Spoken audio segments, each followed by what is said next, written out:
Mirchi FM is #1 in Singapore. और किसके सुनिए यार, हमारा एक सच्चा साथी है मिर्ची एफएम लंबा साथी. I love Mirchi FM. It's so hot. देखे में लाल लाल, खाए में हाय हाय. Tangi taupa में Mirchi FM is hot. Here at Rugby Town, Singatoka, love listening to Mirchi FM. Mirchi FM, it's hot. Mirchi FM is #1 in Suva. It's hot. हम English लंबासा में रहता है, तो क्या बताइए हम मिर्ची एफएम सुनता है. Mirchi FM, बहुत जुलूम जुलूम. Mirchi FM, it's hot.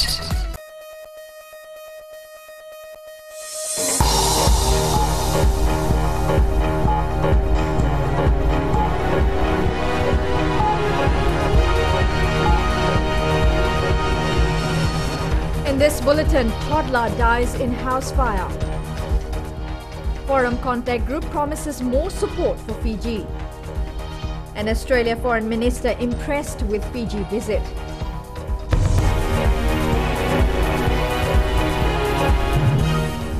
Good evening and welcome to FBC News. A 1-year, 6-month-old baby has died in a fire this afternoon.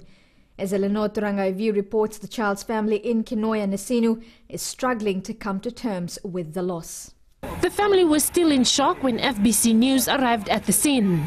By the time firefighters got there, the home was fully engulfed. The toddler trapped inside. If it's true that there's a kid inside, then it's a sad moment for the family.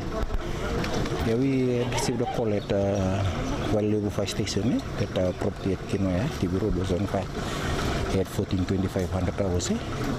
The team was here at 14:30.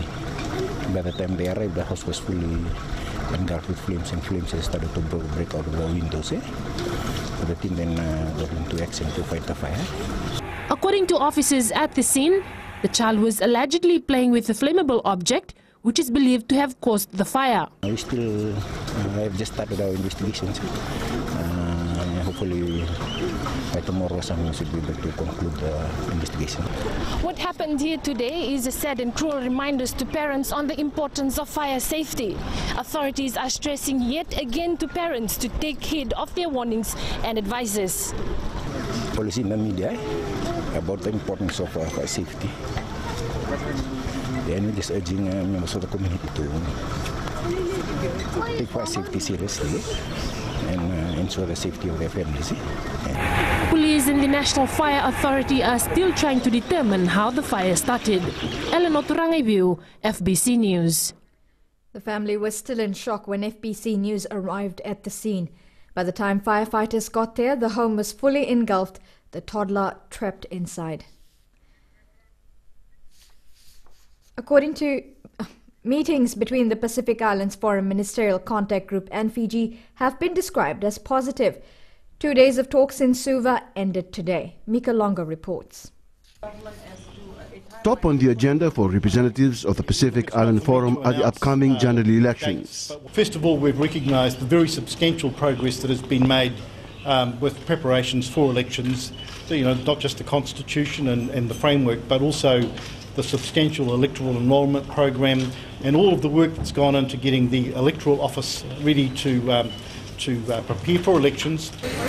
With some countries already contributing towards Fiji's elections with technical expertise, the Ministerial Contact Group reaffirmed the forum's commitment to ongoing support, noting that the process are both challenging and demanding. We shouldn't take the logistical challenges for granted, and I think that's a good balanced approach to it. The New Zealand Foreign Minister and his delegation welcomed significant progress made by Fiji since the last visit in April last year, especially the strides in preparing for elections by September 30th. What we've done in our report is welcome the progress that has been made so far in terms of creating the space for elections, things like freedom for the media, freedom of assembly, freedom of speech, but drawn attention for the need for those areas to be enhanced going forward if we're going to see elections that meet the free and fair test as assessed by the international community. The talks have all been positive for Fiji, and the onus is now on the Fijian government to keep up with its promises and deliver. Mikalonga, FBC News. Prime Minister Vorenga Bainimarama is taking the lead in the campaign against dengue fever. Bainimarama has called on people of Fiji to coordinate their efforts in the anti-dengue campaign. He says the whole country should get together to fight dengue fever before the outbreak gets worse.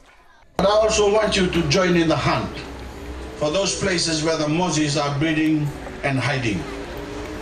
Go into your own backyard and make sure that there's no water in anything. Get together with your friends and track down these places where the mosquitoes are coming from, carrying this terrible disease. The Prime Minister spoke of the threat of dengue to the nation when he addressed students and parents at Vatuanga Primary School.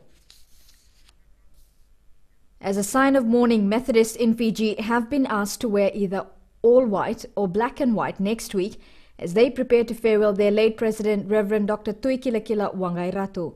Church General Secretary Reverend Tevita Banivanua says the decision was made following a meeting with Wangairatu's family and church leaders. He says this is a form of solidarity with the bereaved family and a show of unity for the Methodist community. Meanwhile, the official traditional condolence gathering will be held at Jubilee Hall in Turek Suva from Monday to Wednesday from 10 a.m. to 10 p.m. Wangairatu will be laid to rest on Thursday at Davuilevu following a funeral service at Centenary Church in Suva. Reverend Leisiasa Ratambadada is now the acting president of the Methodist Church. A new president will be appointed at the annual conference in August. The Health Ministry is concerned that non-communicable diseases are now the leading cause of premature deaths in the country. NCD National Advisor Dr. Isameli Tukana told the Suva workshop that Fiji still has a long way to go in the battle against disease related to lifestyle. Fosita Kote Wasawasa reports. Diabetes is now on the rise, and the Health Ministry says it's worried that there might be people who are not aware that they have it. What happened in 2002, of every 100 Fijians, 50% more than 50% didn't know they have diabetes. That means they were not going to the clinic every year for screening, which we are promoting now. You don't come to us when you're sick. You come to us every year. When you're 25 and over, get your sugar diet, blood pressure, and cholesterol. Dr. Tukana also points out that lifestyle is a big factor in causing premature death. 40-45, there's a sudden increase in the number of deaths. What we are saying, people are dying at 40, they must be sick at 20. You can't die before you get, you have to get sick first before you die, because it's a chronic disease, it takes ages to come out. So at 20, their lifestyle must be eating the things that I've shown on those graphs. Eating, drinking, physical inactivity. Dr. Tukana has urged health officials involved in the workshop today to try and get the message across to everyone that NCDs can be contained if people play their part. Fosita Kote Wasawasa, FBC News. Government promises more telecentres across Fiji. That's coming up after the break.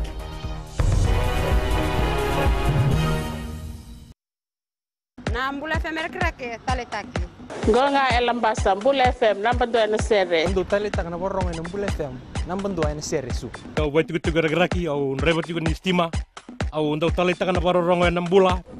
Bola bina Fiji Mbula FM number 2 singa toka. Bola bina era roga Mbula FM number 2 tikoga. Mbula FM number 2 na sere.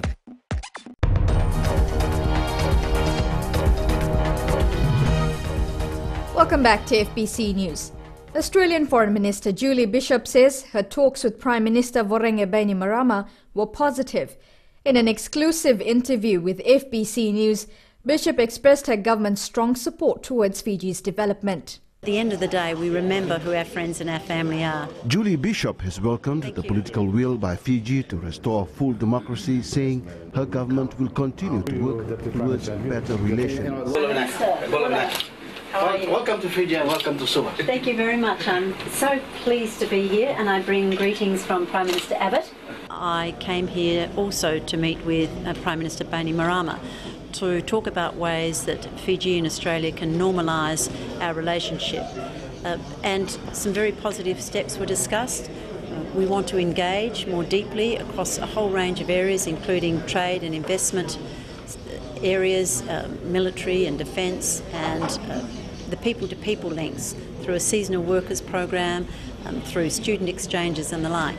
By the name of Bishop described her talks with Bainimarama as constructive. I look forward to the relationship between Australia and Fiji deepening and strengthening over the weeks, months and years ahead.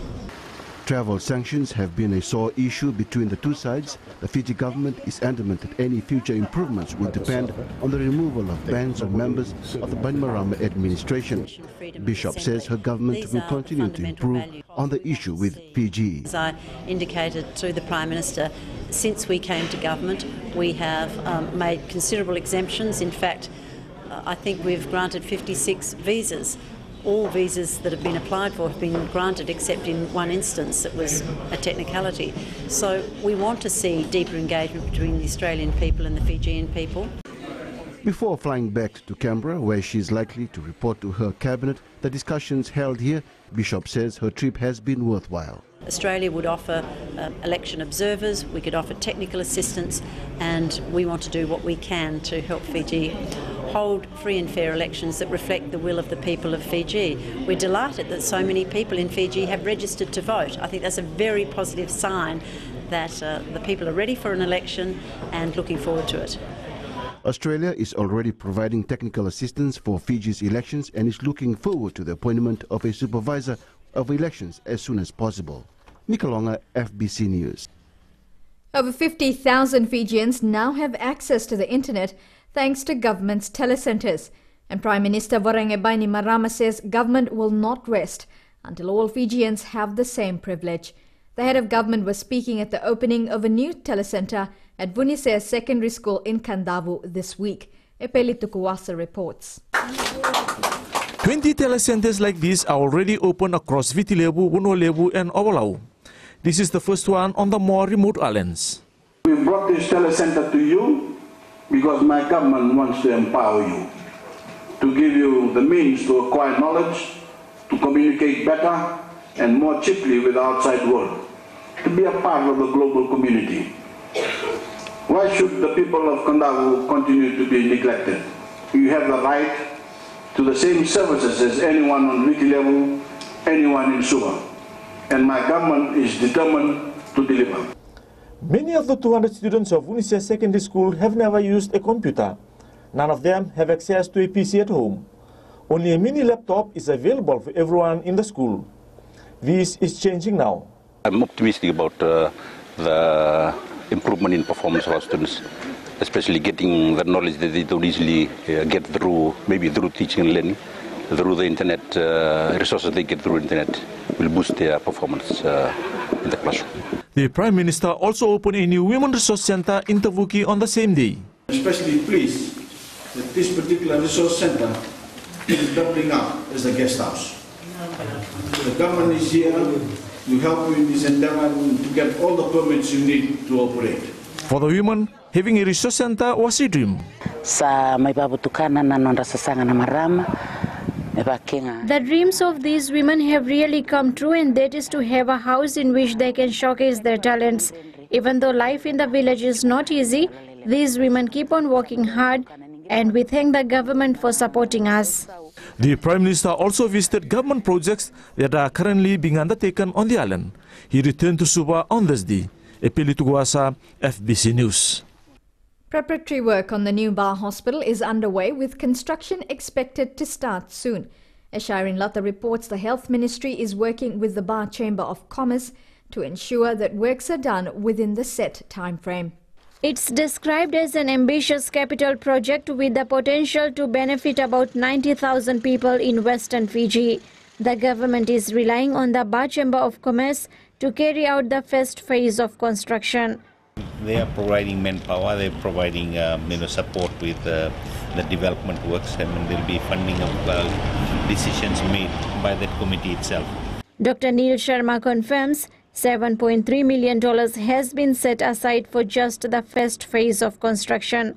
Authorities are currently undertaking the geotech survey, environmental assessment, the award of the design contract, and the appointment of the project manager. We've had the expressions of interest from architects. The second was in the papers yesterday and the day before yesterday for the project managers. And once that comes in, by the end of this month, we should have something on the ground. And we would have the architects picked, the project managers picked. The project has been a long time coming for the people of Ba. To get the service in not only in the Ba area, but also the Rikiriki-Tabua area. And I believe also it is a second step for people in the Lautoka area who can also come to Ba. It's a 55-bed hospital, so it will definitely benefit everyone. The new Ba hospital will have all the amenities and services of a full and modern hospital. It will be built at Klopkot Street within the township and is expected to be ready by mid next year. Sharin Lata, FBC News. Coming up, Fiji under-20 football side builds up for playoffs. An action from around Suva.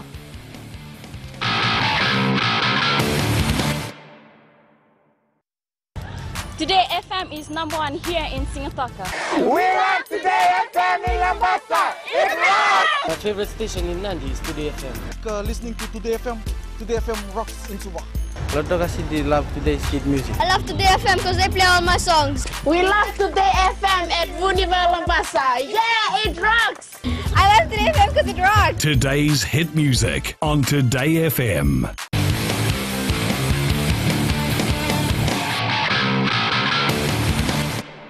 Welcome to FBC Sports. A week after the loss in Wellington, the national sevens team will start preparations next week for the Japan and Hong Kong tournaments. Coach Ben Ryan is expected back in the country this weekend, after which an extended squad will march into camp.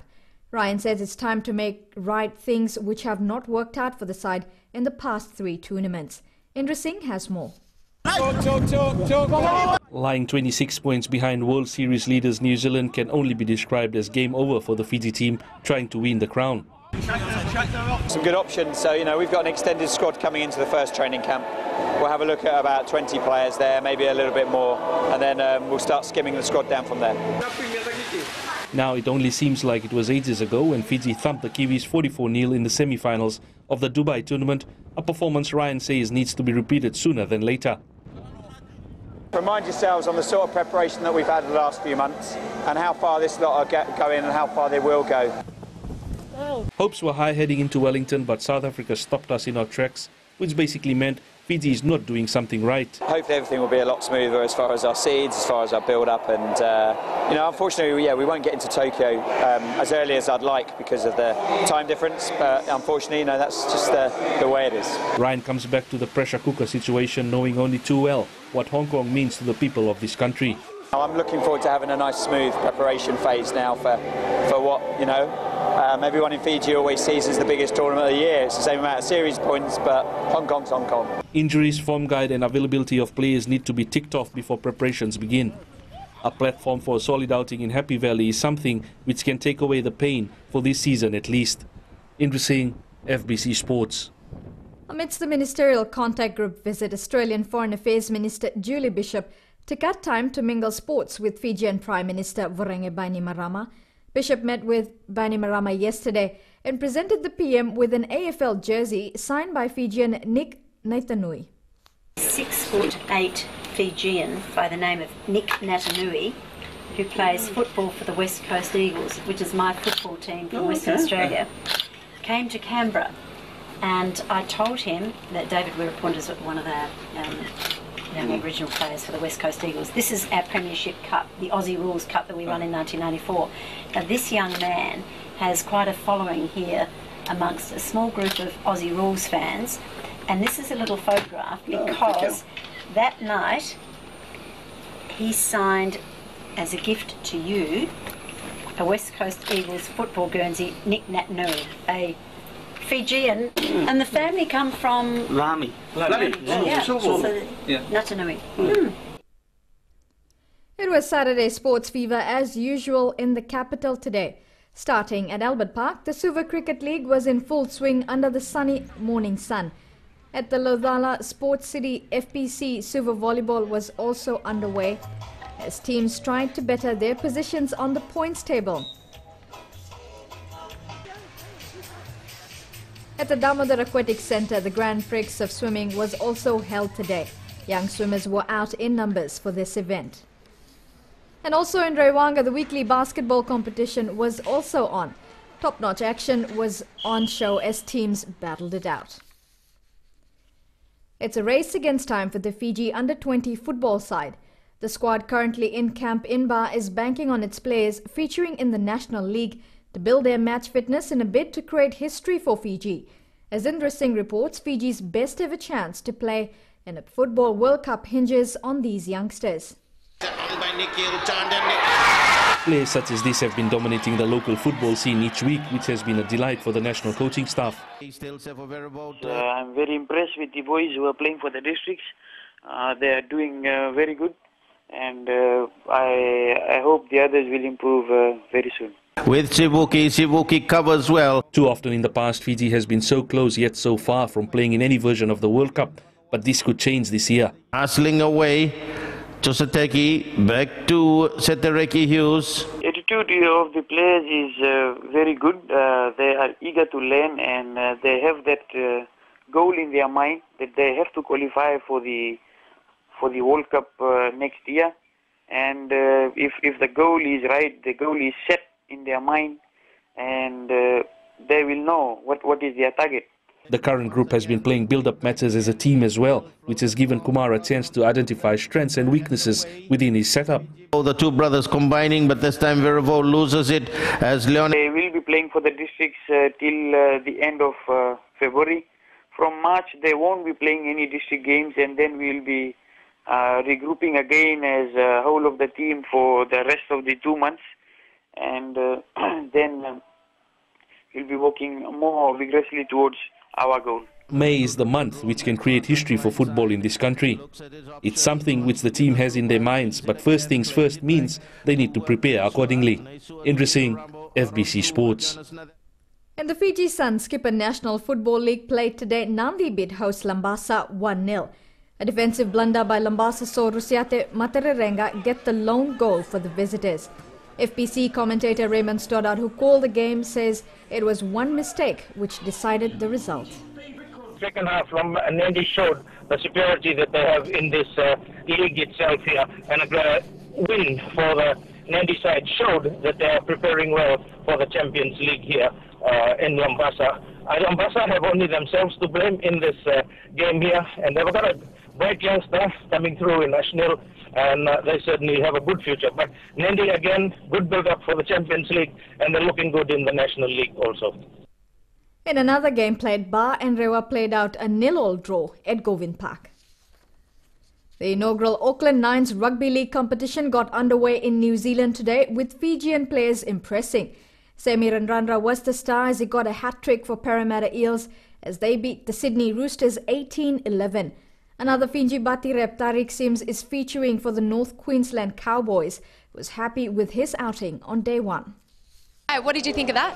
Yeah, it was definitely something else. Very exciting, and I can see why there's such a good turnout today, because it is really exciting playing out there.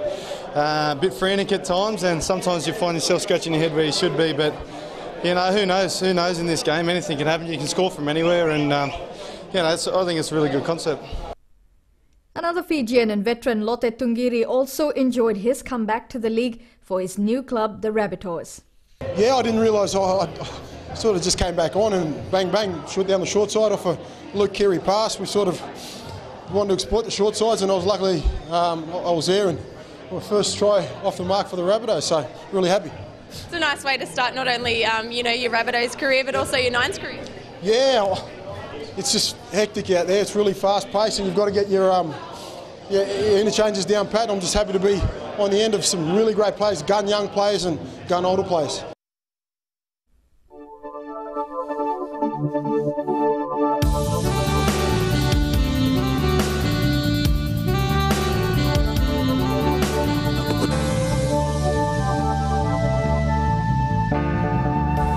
Cloudy conditions with some showers were experienced over most parts of the group today.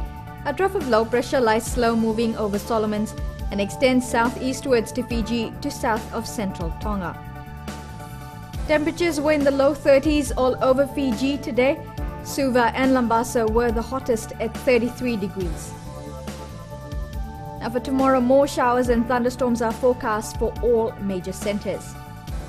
And for Monday, occasional showers over most places, isolated heavy falls and thunderstorms are expected. Northerly winds 15 to 20 knots with moderate to rough seas. The top stories again. Toddler dies in house fire. Forum Contact Group promises more support for Fiji. An Australia Foreign Minister impressed with Fiji visit. On to our poll question. This week we ask, should health checks be made mandatory for PSV drivers? Visit the FBC website to answer. Remember, you can send us newsworthy pictures and videos on email citizenseyes@fbc.com.fj or share it with us via our Facebook page FBC News. Or if you're on Twitter, follow and tweet us your stories at FBC News or simply hashtag FBC News. That's FBC News for tonight. I'll be back again tomorrow. Good night.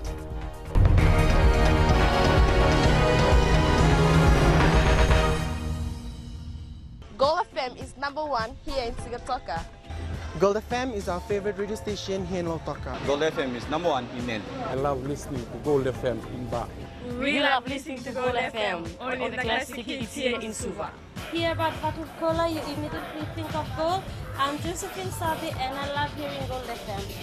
Gold FM, only the classic hits.